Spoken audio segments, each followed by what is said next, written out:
You'll notice something that doesn't quite make sense at first. They don't stay fully present, but they never fully disappear either. It's like they exist in this in-between space, close enough to remind you they're still there, but distant enough to never feel completely yours. And if you don't understand what's really happening beneath the surface, you might mistake this for confusion, inconsistency, or even a lack of care. But that's not the full story, because when someone is avoidant, connection doesn't feel safe in the way it does for others. It feels risky. It feels like something that could take away their control, their independence, even their sense of self. So instead of leaning in when they feel something real, their instinct is to step back, not because the feeling isn't there, but because it's too strong. That's why they stay connected, but only on their own terms. You might see it in the way they reach out after days of silence, as if no time has passed, a message out of nowhere, a reaction to your story, a small, almost casual check-in that seems insignificant on the surface, but carries weight when you look deeper. Because if they truly didn't care, they wouldn't come back at all. Indifference is silent. Indifference is consistent in its absence. But this is different. This is someone who feels something and doesn't know what to do with it. So they create space, not to lose you, but to regulate themselves, to calm the part of them that feels overwhelmed by closeness. And once that intensity fades, once they feel like they can breathe again, they return. Not always with clarity, not always with explanations, but with presence, just enough to keep the connection alive. And that's where it becomes confusing for you, because you start to question everything. If they care, why do they disappear? If they miss you, why don't they stay? And the answer isn't simple, but it is honest. They don't experience connection the same way you do. Where you might feel safe in consistency, they feel safe in distance. Where you seek reassurance, they seek control. But here's the part you can't ignore. Despite all of that, they keep choosing to come back. They don't cut the tie. They don't close the door completely. There's always something pulling them back towards you, even if they can't explain it, even if they try to fight it. And that something isn't obligation. It isn't convenience. It isn't convenience. It's attachment. It's emotion. It's a quiet form of love that doesn't know how to exist in a healthy, steady way yet. You'll notice they engage just enough to feel connected, but not enough to feel exposed. They might ask how you're doing, but avoid deeper conversations. They might share moments with you, but hold back their inner world. It's controlled closeness, carefully measured, carefully limited, because the moment it starts to feel too real, too deep, too emotionally demanding, that's when they pull away again. And it's not a game. It's a pattern rooted in fear. Fear of needing someone. Fear of being seen too clearly. Fear that if they let themselves fully feel this, they might lose control over it. So they manage the connection in the only way they know how, by keeping one foot in and one foot out. But understand this clearly. People don't maintain connections that mean nothing to them. They don't keep circling back to someone they feel empty about. Effort, even inconsistent effort, still requires intention. And intention reveals importance. So if they're still showing up in these small, unpredictable ways, it's not random. It's because some part of them isn't ready to let you go. Not fully. Not completely. They may not have the words. They may not have the emotional tools. They may not even fully understand their own behavior. But their actions, those quiet returns, those subtle check-ins, those moments where they reappear just when you thought they were gone, those are pieces of the truth they can't say out loud. Those are pieces of the truth they can't say out loud. And the truth is, they feel something real. They're just afraid of what it requires from them. So they stay connected the only way they know how, at a distance that feels safe, but never quite satisfies the depth of what's actually there. And sometimes the hardest thing to accept is that their inconsistency isn't a lack of feeling, it's a reflection of how deeply they're struggling with it. And this is where you have to start paying attention in a different way, not to what they say, but to what they do. Because with someone like this, words are not their language of love. In fact, words can feel like pressure, expectations, a demand to define something they don't fully understand within themselves yet. So instead of speaking openly about how they feel, they express it in ways that are quieter, less obvious, but still very real. You'll notice it in the details, the way they remember something small you mentioned weeks ago, the way they show up for you in moments that actually matter, even if they've been distant before that. The way they offer help, support, or presence when you need it without making a big deal out of it. These aren't grand gestures, and they are not meant to be. They're controlled, intentional, and safe, but they're also meaningful because people don't invest energy where they feel nothing. And that's the difference you have to understand. Anyone can say the right words. Anyone can promise consistency, affection, or commitment, but actions, especially from someone who struggles with emotional expression, those don't come easily. They require effort. They require stepping outside of comfort zones.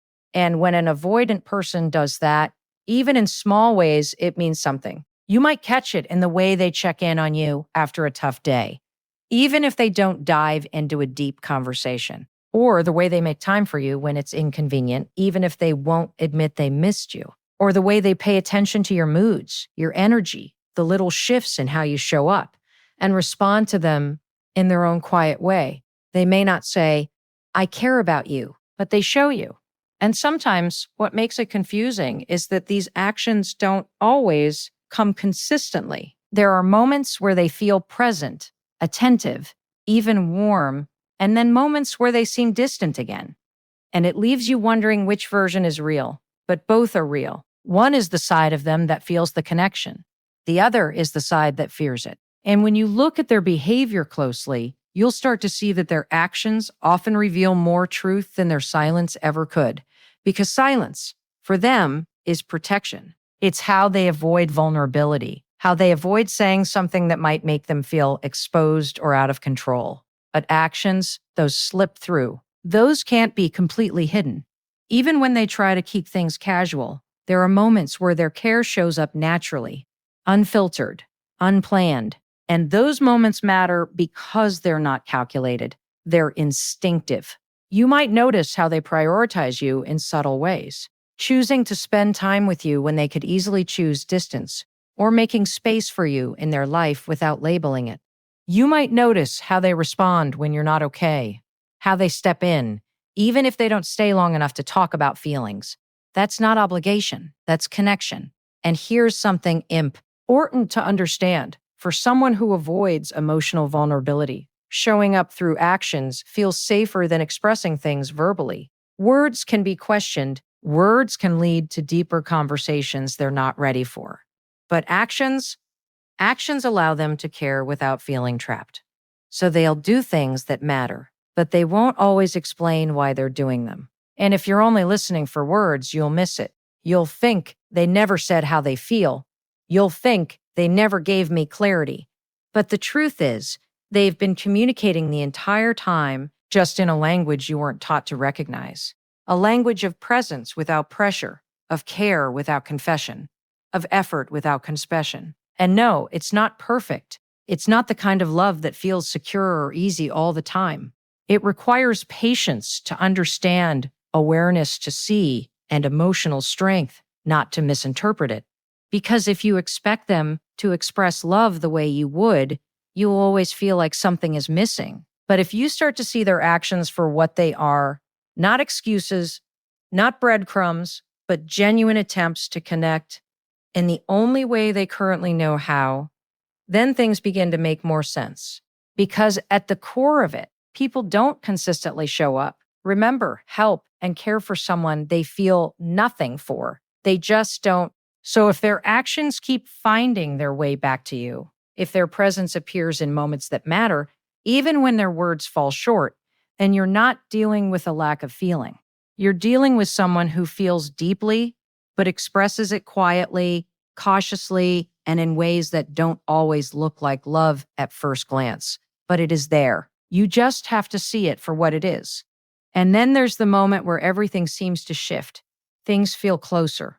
Conversations start to carry a more depth. There's a sense of connection that wasn't there before.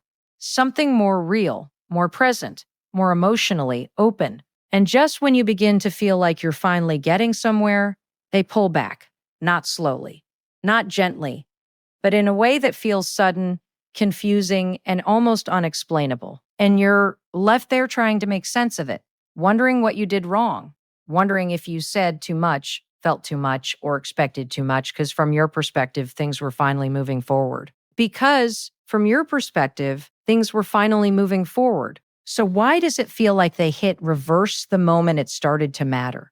But what you're seeing isn't disinterest, it's a trigger. Because for someone who struggles with emotional closeness, intimacy doesn't just feel good, it also feels overwhelming. It brings up a level of vulnerability they're not used to holding. It challenges the walls they've spent so much time building. And when those walls start to come down, even slightly, it creates a kind of internal tension they don't know how to manage. So their instinct isn't to stay, it's to create distance. Not because they don't value the connection, but because the closeness itself starts to feel like a loss of control.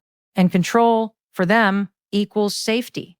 So when emotions rise, when things begin to feel deeper and more real, their system goes into protection mode. You might notice it in subtle ways at first. They become a little less responsive. Conversations lose their depth. The energy shifts from engaged to distant. And then, sometimes, they withdraw almost completely, leaving you trying to hold on to something that felt solid just moments ago. And it hurts, because from your side, closeness feels like progress. It feels like trust building, like something meaningful developing. But for them, that same closeness can feel like pressure, like expectation, like something that's moving too fast. So into territory they're not ready to face. So instead of leaning into it, they step away from it. And this is where it's easy to misinterpret what's happening. You might think if they cared, they wouldn't pull away. You might think if this was real, it wouldn't feel this unstable. But the truth is, the very thing that's causing them to retreat is the depth of what they're feeling, because if it didn't matter, it wouldn't trigger anything. If it was shallow, if it was just casual or surface level, they wouldn't need to create distance. They would stay comfortable. They would stay consistent in that emotional neutrality. But when something begins to touch deeper layers, when it starts to feel meaningful, vulnerable, and real, that's when the fear shows up. Fear of being seen too clearly. Fear of depending on someone. Fear of what could happen if they lose control of their emotions. And instead of processing those fears, instead of sitting with that discomfort, they do what they have learned to do best. They avoid it. They create space, not because they want to lose you, but because they don't know how to stay while feeling that exposed. And here's the part that's hard to accept. Their reaction isn't about you being too much. It's about them not yet knowing how to handle enough closeness, enough emotion, enough vulnerability. Because for someone who has spent so much time disconnecting from their own emotional needs, being faced with real connection can feel like standing in unfamiliar territory without any sense of direction. So they retreat, not permanently, not intentionally to hurt you, but instinctively as a way to regulate something they don't fully understand within themselves. And if you pay attention, you'll start to see the pattern. Every time things begin to deepen, every time there's a moment of real emotional connection, it's full, blowed by some form of distance, not because the connection wasn't real, but because it reached a level that made them feel vulnerable enough to need space again. And that doesn't mean the feeling disappears in that distance. It doesn't mean they suddenly stop caring. It just means they've stepped back into a place where they feel safer, where they can regain control over something that felt like it was slipping beyond them. But the connection itself doesn't vanish. It lingers. It stays underneath the surface, even in the silence, even in the space they create. And eventually, when that intensity fades, when they feel grounded again, they find their way back just like before. And that cycle can be exhausting if you don't understand it, because you're measuring the relationship through consistency while they're navigating it through emotional safety. And those two things don't always align in a smooth, predictable way. But once you recognize that their distance is often a response to closeness, not a rejection of it, you begin to see things more clearly. You begin to understand that the moments they pull away are not proof that nothing is there, but evidence that something real touched a part of them they're still afraid to face. And just when you start to accept the distance, just when you begin to adjust to their silence, something unexpected happens. They open up. Not completely, not in a perfectly clear or structured way, but enough to catch you off guard, enough to make you pause and think, wait, this is different. They start sharing things they don't usually talk about, thoughts that feel more personal, emotions that seem a little more real, maybe even pieces of their past, their fears, or the way they see relationships. And for a moment, it feels like the wall has come down. You see a version of them that isn't distant or guarded, but present human and emotionally available in a way you hadn't experienced before. And in that moment, everything feels like it's finally aligning, like the connection you've been sensing underneath it all is finally being expressed. But then, just as quickly as it opens, it closes again. They pull back. They go quiet. They act like that moment never fully happened. And you're left trying to understand which version of them is real. The one who shared or the one who shut down right after. The truth is, it's both.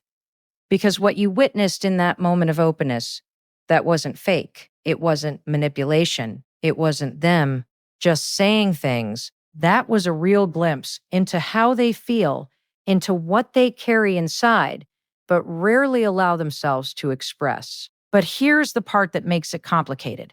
Vulnerability for them doesn't feel safe after it happens. In the moment, something softens. Their guard lowers just enough for those thoughts and feelings to come through. Maybe they feel understood. Maybe they feel a sense of connection that feels rare to them. And for a brief period, they let themselves exist in that space. But once that moment passes, reality hits them in a different way. They start to think about what they shared, how much they revealed, how exposed they allowed themselves to be. And instead of feeling relief, they feel discomfort. Because opening up means losing control. Even if just for a moment, it means someone else now has access to parts of them they usually keep protected. And that thought alone can trigger a sense of vulnerability they're not used to managing. So what do? They retreat. They shut it down. Not because they regret what they felt, but because they don't know how to sit with the aftermath of expressing it. It's like stepping too far outside of their comfort zone and immediately needing to return to something familiar. And unfortunately, that familiar place is distance. You might notice how they change after opening up. They become quieter, more reserved. Conversations lose that emotional depth they briefly had. They might even seem colder, more detached, almost as if they're trying to balance out what just happened. And it can feel confusing, even frustrating, because from your perspective, that moment of vulnerability meant progress. It felt like trust building, like something meaningful unfolding. But from their perspective, it felt like exposure, and exposure leads to protection. So they pull back, not to erase the moment, but to regain control over themselves. And this is where it's easy to misinterpret their behavior. You might think, if they meant what they said, they wouldn't act like this. After, you might think, maybe they didn't really feel it at all. But the reality is, their withdrawal after opening up is often the clearest sign that what they shared was real. Because people don't get uncomfortable after expressing something meaningless. They don't feel exposed after saying things they don't care about. That discomfort, that sudden need to retreat, that comes from feeling too much, not too little. And when you start to see it that way, their pattern begins to make more sense. It's not that they're playing with your emotions. It's that they're struggling with their own. They want connection. They want to be understood. There's a part of them that genuinely wants to let you in. But there's another part, just as strong, that fears what happens when they do. So they move forward and then backward. They open up and then close off. They let you in and then create distance again. Not because the connection isn't real, but because they haven't yet learned how to stay open once it is. And that's why those moments of vulnerability matter. Not because they happen perfectly, not because they last long, but because they last long. But because they show you what exists underneath everything else. They show you that behind the silence, behind the distance, behind the inconsistency, There is something real trying to come through, something they feel but don't yet know how to hold on to without fear taking over. And sometimes the most honest thing you'll ever see from them isn't in how long they stay open, but in the fact that they opened at all.